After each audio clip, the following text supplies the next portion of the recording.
Sa ikadalawang beses mga bayaw, naimbitahan na naman po tayo para makapagbigay ng serbisyo at makapag-share sa ating nalalaman kung paano gamitin ang Solidworks design.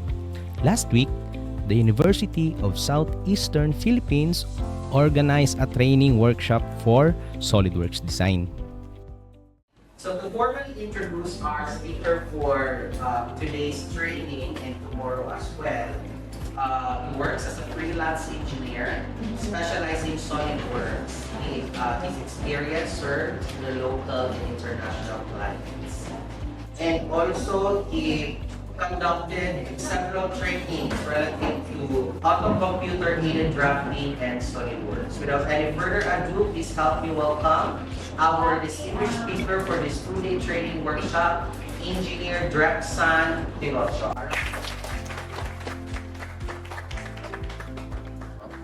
Isa pong karangalan ang maimbitahan para maging isang resource speaker sa isang prestihiyoso at kilalang universidad sa Mindanao. Bilib ako sa mga participants. They are an aspiring engineers from USEP Tagum. Totoo nga talagang matatalino ang mga USEPiano. Smooth lang yung training, maski na medyo advanced yung topic namin. Kahit na medyo basic ang schedule, ay naisingit pa rin namin at naging successful ang 2 days training.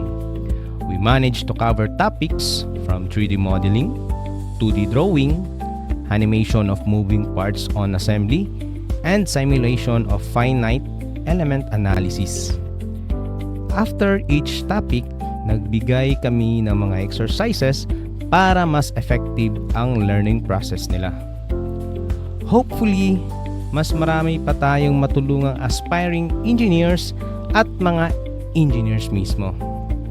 In my experience, mas lamang talaga kapag ka may additional skills ka.